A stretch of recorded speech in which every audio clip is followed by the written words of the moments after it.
আমার মামার স্ত্রী দেখতে খুবই আকর্ষণীয় ছিলেন। প্রথম দিন তিনি যখন তার স্বামীর ঘরে যাচ্ছিলেন, যাবার সময় আমাকে এক নজর দিকে হালকা হেসে ইঙ্গিত করলেন। মনে হচ্ছিল যেন তার মনে আমার প্রতি একটু আলাদা আকর্ষণ কাজ করছিল। একদিন দুপুরবেলা বাড়িতে কেউ ছিল না। মামা তখন বাইরে ছিল। সেই সময় হঠাৎ করে মামি আমাকে ফোন করলেন। তার ফোন পেয়ে আমি দ্রুত বাড়িতে গেলাম এবং দেখি তিনি একা বসে নীরবে কিছু ভাবছেন। তিনি অনেক সুন্দর করে সেজেগুজে ছিলেন। মামি একদিন বললেন, তোর মামা অনেক ব্যস্ত থাকেন, আগের মতো সময় দিতে পারেন না। আমি অনেক কিছু আশা করেছিলাম, কিন্তু তা এখনো পুরোপুরি পাইনি। আজ তুই একটু তার কাজে সাহায্য করবি। আমি বিস্মিত হয়ে বললাম, মামি, আমি তো এখনো তরুণ, মাত্র 18। মামি হেসে বললেন, চিন্তা করিস না, একটু মনোযোগ দিলে সবকিছুই সহজ হয়ে যাবে। তারপর মামি, বন্ধুরা রেডি হয়ে যাও, আজকের গল্পটা অনেক বেশি স্পেশাল, তাই কেউ মিস করো না। আর দয়া করে গল্পগুলো ভালো লাগলে ভিডিওটি লাইক, শেয়ার এবং চ্যানেলটি সাবস্ক্রাইবই করো প্লিজ। এই গল্পে আমি একজন তরুণ ছেলের চরিত্রে অভিনয় করছি। আমার মামি ছিল অসাধারণ সুন্দর, তার ব্যবহার ছিল অনেক ভালোই। জানি না কেন বিয়ের পর থেকেই তিনি আমার দিকে বেশি নজর রাখছিলেন, যা আমাকে অবাক করত।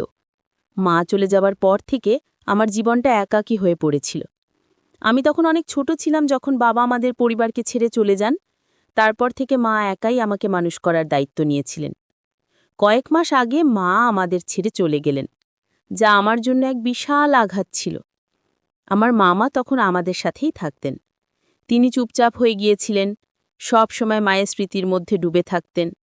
আর আমি তখন একেবারেই ছোট ছিলাম, নতুন বাস্তবতাকে বোঝার জন্য। তবে আমি নিজেকে সামলে নিয়েছিলাম। মামা খুবই আবেগপ্রবণ একজন মানুষ ছিল। এখন তো তিনি প্রায় রাতে মদ্যপান করে বাড়ি ফিরতেন এবং বাড়ি এসে না খেয়ে ঘুমিয়ে পড়তেন। আমি শুধু চুপচাপ তাকে দেখে যেতাম। একদিন মায়ের এক বান্ধবী আমাদের বাড়িতে এসেছিলেন। তিনিও মায়ের চলে যাবার খবর শুনেছিলেন, তাই ৩-৪ দিন আমাদের সাথে থাকলেন। তিনি মামার ব্যবহার লক্ষ্য করলেন এবং বললেন, এখন তোর বিয়ে করা উচিত। বাড়িতে যদি কোনো মেয়ে থাকে তাহলে সে তোকে এবং তোর ছোট ভাগ্নেকে সামলাতে পারবে। আমি দেখছি তোমরা দুজন একে অপরের থেকে দূরে সরে যাচ্ছ। তিনি আরও বললেন, একজন নারী পারে একটা বাড়িকে সুন্দর বানাতে। আন্টির কথায় মামা সম্মতি দিলেন। এরপর আন্টি ভাইয়ার জন্য উপযুক্ত মেয়ে খুঁজতে শুরু করলেন। যেদিন আন্টি তাদের বাড়ি গেলেন সেই রাতেই মামা নেশাগ্রস্ত অবস্থায় বাড়ি ফিরলেন। তার সাথে ছিল একটি মেয়ে। সে মামার হাত ধরে তাকে ঘর পর্যন্ত নিয়ে গেলেন এবং তারপর তাকে ঘরে রেখে চলে গেলেন। পরের দিন সকালে সেই মেয়েটি আমাদের বাড়ির কলিং বেল বাজিয়ে মামার ব্যাপারে জিজ্ঞেস করল। তারপর সে রান্নাঘরে গিয়ে আমাদের জন্য জলখাবার বানাতে শুরু করল। জলখাবার খেয়ে আমি কলেজের উদ্দেশ্যে বেরিয়ে গেলাম, কিন্তু মামা তখনও ঘুমাচ্ছিলেন। তাকে জাগানোর সাহস আমার হয়নি। দুপুরে যখন আমি বাড়ি ফিরলাম তখন দেখলাম মামা বাড়িতে নেই। কিছুক্ষণ পর ফ্রেশ হয়ে বসার ঘরে এসে দেখি বাড়ির কলিং বেল বাজল। দরজা খুলতেই দেখলাম মামা সেই মেয়েটির সাথে বিয়ে করে বাড়ি ফিরেছে।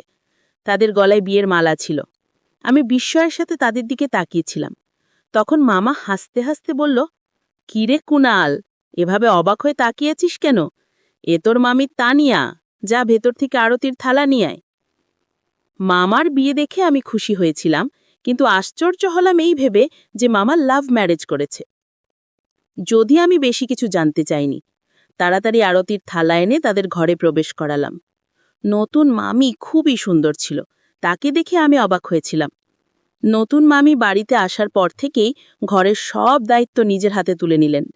সেদিন রাতে মামা আর মামি নিজেদের ঘরে চলে গেলেন, আর আমি পানির বোতল নিয়ে নিজের ঘরের দিকে হাঁটতে শুরু করলাম। ঘরের দিকে যাবার সময় হঠাৎ চোখ পড়ল মামার ঘরের দিকে। সেখানেই মামির চোখে আমার চোখ পড়ল।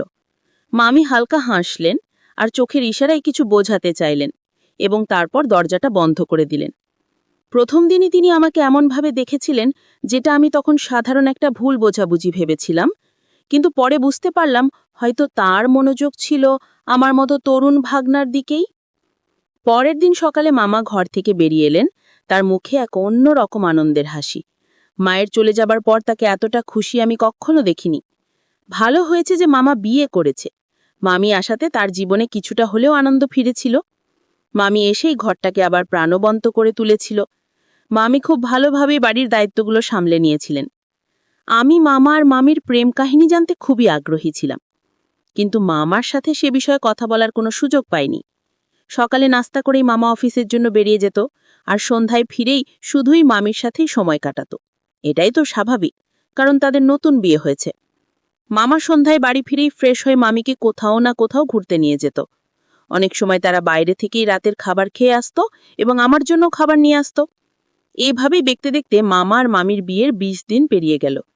একদিন কলেজ থেকে একটু তাড়াতাড়ি বাড়ি ফিরলাম। বাড়ি এসে মামির ঘরে গেলাম। দেখলাম মামি সুন্দর করে সেজে বসে আছে। তার গায়ে ঝলমলে শাড়ি আর মেকআপ একদম অন্যরকম লাগছিল। আমি মামিকে জিজ্ঞেস করলাম, কোথাও যাচ্ছ নাকি? তিনি মুচকি হেসে বললেন, না, আমি এভাবেই থাকতে পছন্দ করি, তাই নিজের পছন্দ মতো মেকআপ করেছি। মামির কথায় সায় দিয়ে আমি বললাম, মামি, আমি আপনাকে একটা প্রশ্ন করতে চাই। আপনার বিয়ের পর থেকেই প্রশ্নটা আমার মনে ঘুরছে। একবার আমাকে সেই প্রশ্নের উত্তর দিয়ে একটু স্বস্তি দিন। তখন মামি আমার কাছে এসে আমার কাঁধে হাত রেখে আমাকে বিছানায় বসিয়ে দিলেন। মামি হেসে বললেন, বল, তোর প্রশ্ন কি? আমি মামিকে বললাম, আপনার প্রেমের গল্পটা জানার জন্য আমি খুবই আগ্রহী। মামার সাথে আপনার প্রথম দেখা কিভাবে হলো সেটা জানতে চাই। বাইজা তো কখনো নিজে থেকে কোনো মেয়ের সাথে কথা বলে নাই, তাহলে কিভাবে সে লাভ ম্যারেজ করল? আমার কথা শুনে প্রথমে মামি হাসতে লাগলেন এবং তারপর বললেন, তুই তোর বয়স অনুযায়ী খুবই সরল, কিন্তু চিন্তা করিস না।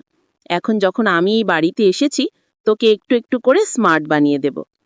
মামি আমার প্রশ্নের উত্তর দিতে শুরু করলেন, তোর মামা আর আমার প্রথম দেখা হয়েছিল একবার বাস স্টপে। তখন তোর মামাকে বেশ চিন্তিত দেখাচ্ছিল। আমি একটু খোলামেলা স্বভাবের মানুষ, তাই আমি নিজেই তার সাথে কথা বলার চেষ্টা করলাম। এরপর থেকে আমরা প্রায় ওই বাস স্টপে যে দেখা করতাম, আর সে আমাকে প্রায় মদ্যপা অবস্থায় সেখানে দেখা দিত। আমি যতবারই তাকে দেখতাম তাকে বাসে ঠিকঠাক তুলে দিতাম। এভাবেই আমাদের কথাবার্তা বাড়তে লাগলো। একদিন তাকে বাড়ি পর্যন্ত ছেড়ে এলাম, আর সেদিনই আমরা আমাদের অনুভূতির কথা একে অপরকে জানিয়ে দিলাম। তোর মামা তো তখন একেবারে উচ্ছ্বাসে ভেসে গেল। সেই সাথে সাথেই আমাকে বিয়ের প্রস্তাব দিল। আমার পরিবারে তেমন কেউ ছিল না, তাই আমিও তোমার মামার প্রস্তাব মেনে নিলাম। এইভাবেই আমাদের বিয়ে হয়ে গেল। মামি আমাকে আশ্বস্ত করে বললেন, চিন্তা করিস না, তোর মামা আর কখনো মদ্যপান করে বাড়ি ফিরবে না। তাদের প্রেম কাহিনীটা বেশ মজার ছিল।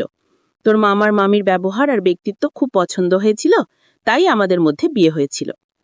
সত্যি বলতে মামি যখন থেকেই বাড়িতে এসেছে, আমি একবারও দেখিনি যে মামা মদ্যপা অবস্থায় বাড়ি ফিরেছে। কয়েকদিনের মধ্যেই মামি পুরো বাড়ির পরিবেশটাই বদলে দিয়েছে। কিন্তু এখন আমার মনে প্রশ্ন আসতে শুরু করেছে যে বিয়ের পর মামি কি সত্যি আমার মামার সাথে খুশি আছে? কারণ মামির আচরণ একটু একটু করে পরিবর্তিত হতে শুরু করেছে। একদিন কথা প্রসঙ্গে মামি বললেন যে তোর মামা আমাকে প্রথমে তার চোখের চাহনিতেই পছন্দ করেছিল, কিন্তু আমি ভাবিনি যে সে এতটা সাধারণ হবে। আস্তে আস্তে আমি তার জীবনযাত্রায় পরিবর্তন আনছি, কিন্তু তার স্বভাব কবে বদলাবে সেটা আমি বলতে পারবো না। মামির এই কথাগুলো আমাকে একটু চিন্তায় ফেলল, কারণ এটা তাদের ব্যক্তিগত ব্যাপার ছিল। পরের দিন আমি একটু তাড়াতাড়ি বাড়ি ফিরলাম এবং দেখলাম যে মামার একজন বন্ধু বাড়ি থেকে বেরিয়ে যাচ্ছিল। সে বেরিয়ে যাবার পর আমি মামির ঘরে গেলাম। আজও মামি কালকের মতোই বেশ জাঁকজমকপূর্ণভাবে সেজেছিলেন। তাকে অসাধারণ লাগছিল। আমি মামিকে জিজ্ঞেস করলাম, মামি, মামার বন্ধু বাড়িতে কেন এসেছিল? আর আপনি এত সুন্দর করে সেজেছেন কেন? কোথাও যাচ্ছেন নাকি? তার উত্তরে হাস মাম বললেন, তোর মামার কাজের কিছু কাগজ আনানোর জন্য ওকে বাড়িতে পাঠিয়েছিল। আর আমি যে কেন এত সেজেগুজে আছি সেটা তো কালই তোকে বলেছিলাম। মামির কথায় আমি বিশ্বাস করে নিলাম এবং তারপর নিজের ঘরে চলে গেলাম। কিছুক্ষণ পর মামি আমার ঘরে এলেন। আমি তখন পোশাক পরিবর্তন করছিলাম, তাই ওনাকে দেখে একটু লজ্জা পেলাম। কিন্তু মামি আমাকে এক দৃষ্টিতেই দেখে যাচ্ছিলেন। তিনি হেসে বললেন, লজ্জা পাবার কি আছে? আমি তো তোমার মাম। তারপর তিনি কাছে এসে আমার শার্টের কলা ঠিক করতে লাগলেন। তিনি আমাকে জিজ্ঞেস করলেন, তোমার কি কোনো প্রেমিকা নেই? আমি মাথা নেড়ে নাসূচক উত্তর দিলাম। তখন মামি হেসে বললেন, ঠিকই তো, তোমার মতো একটা সাধারণ ছেলের কিভাবে কোনো প্রেমিকা থাকতে পারে? তোমার জীবনযাত্রা এতটাই সাধারণ যে কোনো মেয়ে হয়তো তোমার দিকে ফিরেও তাকাবে না।